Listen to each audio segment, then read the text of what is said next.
Yo les gars, on se retrouve aujourd'hui pour une nouvelle vidéo et aujourd'hui je vous montre comment faire cette qualité. Donc avant toute chose les gars, je vous annonce qu'aux 1000 abonnés je vais sortir un pack d'editing, donc restez bien branchés et on enchaîne tout de suite avec le tuto. Donc pour ce faire, voilà, on va prendre notre clip, moi j'ai pris un des derniers clips de la rafleuse, donc je vais venir couper juste ici parce que je vais pas prendre une grande scène. Et ici, je vais en faire N, hop, clic droit et trim comp to workout. Comme ça, vous voyez, ma comp, elle est bien faite. Donc, moi, je viens enlever le son. Et une fois que j'ai ce clip-là, pour l'instant, je vais rien toucher. La seule chose que je vais faire, c'est que je vais venir dans File, je vais aller dans Export, Add to render que. Donc, en fait, je viens l'exporter. Ici, je viens mettre QuickTime. OK. Et une fois qu'on a mis ce qu'on voulait, on fait render et on attend. Une fois que ça c'est fait les gars, on va devoir venir ouvrir le logiciel Topaz. Donc voilà comment se présente le logiciel. Moi ce que je vais venir, c'est que je vais venir directement importer ma vidéo. Donc voilà, on peut voir ma vidéo juste ici. Donc moi ici, je me suis mis en 1980, donc je vais venir faire 2 fois upscale. Alors quand votre vidéo elle est déjà en 4K, vous n'avez pas besoin de mettre en 8K.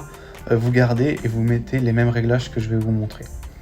Donc ce qu'on vient faire, c'est qu'on va juste toucher à Enhancement, juste ici, et qu'on va aller dans Paramètres manuels. Et à partir d'ici, moi je vais mettre mes réglages que je mets de manière générale, donc 60-60. Ici je vais pas mettre trop, je vais me mettre à 30. Ici je vais me mettre à 20.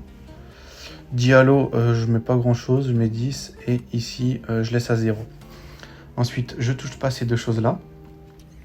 Pour ce qui est de l'exportation, pour l'encodeur, je mets 264, dynamique, quality level, souvent je mets medium, on va mettre high juste ici, et j'ai plus qu'à faire l'export. Donc vous allez voir, vous avez 3 onglets, All Output, Preview et Export. On va dans Export et on va voir directement, vous voyez, on va cliquer ici, comment notre vidéo elle s'améliore. Donc ici c'est pas choquant, mais quand on va venir zoomer, vous allez venir voir, hop, je vais mettre les deux à côté, vous voyez, ça va rajouter des détails, ça va un peu lisser l'image et ça va rajouter des détails. Et donc une fois que c'est exporté, on vient fermer le logiciel. Donc voilà, on se retrouve à nouveau dans After Effects. Moi, comme ma composition elle est en 1920 par 1080, je vais me mettre en 50. Donc évidemment les gars, quand vous sortez un clip ou quoi que ce soit, et qu'il est en 4K, évidemment vous le sortez en 4K, c'est que moi pour la vidéo j'ai mis 1980 pour que ça soit plus fluide sur la composition. Mais voilà. Et donc là les gars, vous allez pouvoir venir voir, vous voyez que la qualité commence à l'améliorer, il y a beaucoup plus de détails autour de toutes ces choses là, donc on peut venir supprimer celle du dessous. Et à partir de ce moment là, on va venir faire clic droit, New, Adjustment Layer. Donc si vous avez pas, vous faites New ici, Adjustment Layer, juste ici, on calque d'effet en français. La première chose que je viens faire, c'est mettre Hue Saturation, et je vais mettre 15, voire même 20, pour augmenter tout ce qui est saturation. Ensuite, ce que je viens venir faire, c'est que je viens mettre l'effet Sharpen de la suite Saphir, et je me mets à 0,5, hop. Et je viens également mettre Unsharp Mask de la suite Boris, et ici, je mets en général pas trop, parce que pour pas que ça fasse grossier, donc je vais me mettre à 10. Juste comme ceci. Donc là, déjà, on a un effet qui est vachement bien.